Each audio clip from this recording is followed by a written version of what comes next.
Assalamualaikum warahmatullahi wabarakatuh. Ketemu lagi dengan kita pembelajaran PKWU kelas 11 tentang pengolahan.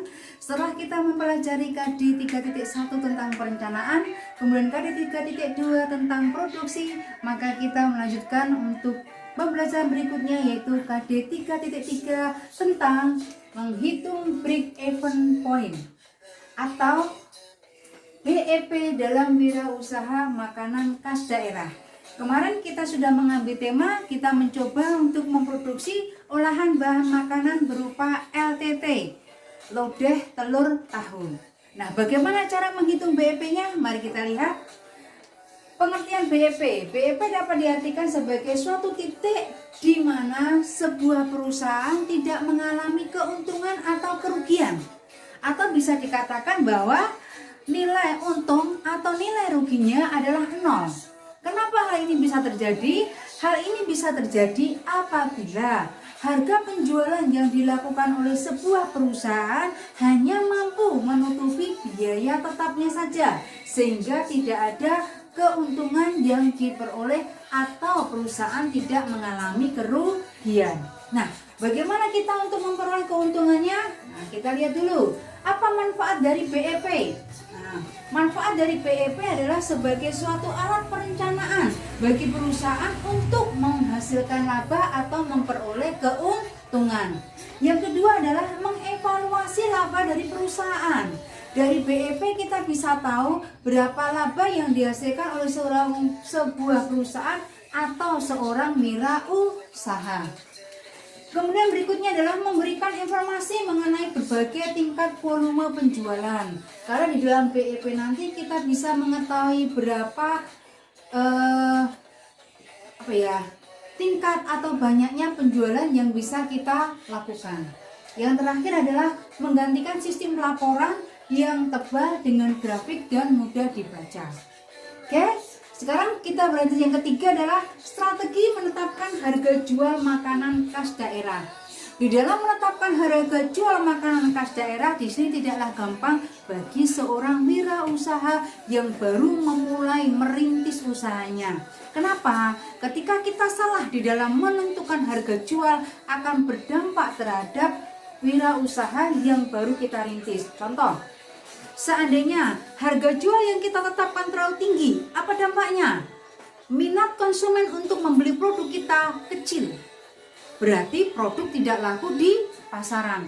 Tetapi jika kita menentukan harga jual terlalu rendah, bagus. Artinya apa? Konsumen akan tertarik dengan produk kita dan produk kita akan laku. Namun demikian, keuntungan yang diperoleh mungkin belum mampu seluruhnya menutup biaya yang telah kita keluarkan. Untuk itu, strategi di dalam menetapkan harga jual makanan khas harus memperhatikan 4 hal. Yang pertama adalah pelanggan. Kenapa? Karena pelanggan adalah tujuan utama kita di dalam memasarkan produk yang kita hasilkan.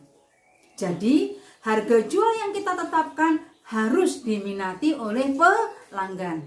Yang kedua adalah pesaing. Setiap bisnis wirausaha mesti ada pesaingnya. Tetapi itu tidak membuat kita menjadi mundur atau bisa dikatakan membuat kita frustasi dan sebagainya. Tetapi di dalam menentukan harga jual, maka harga jual yang kita tetapkan paling tidak harus bisa bersaing dengan harga jual produk pesaing.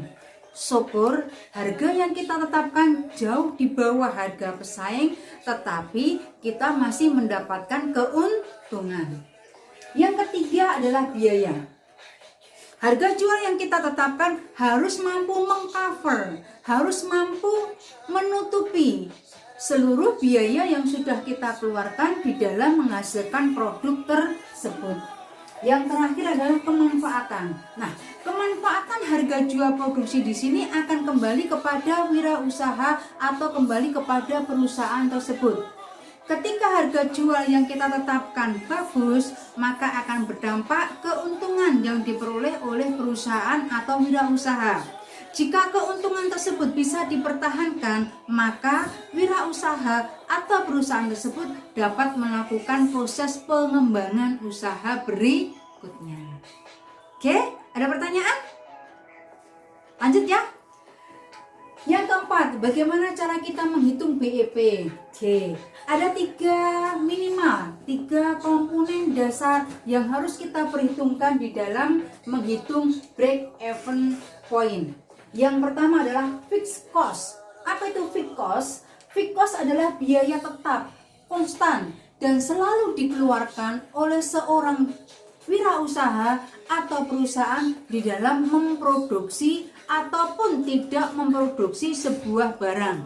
Ambil contoh, yaitu biaya tenaga kerja, kemudian biaya penyusutan mesin yang kita gunakan untuk memproduksi. Yang kedua adalah variable cost. Variabel berarti ini bisa berubah-ubah, menyesuaikan dari keadaan. Biaya variabel ini berkaitan dengan bahan baku yang kita gunakan untuk memproduksi barang tersebut. Selain itu juga contohnya adalah biaya listrik. Yang ketiga adalah selling price. Apa itu? Harga jual per unit barang yang kita hasilkan atau yang dihasilkan oleh sebuah perusahaan.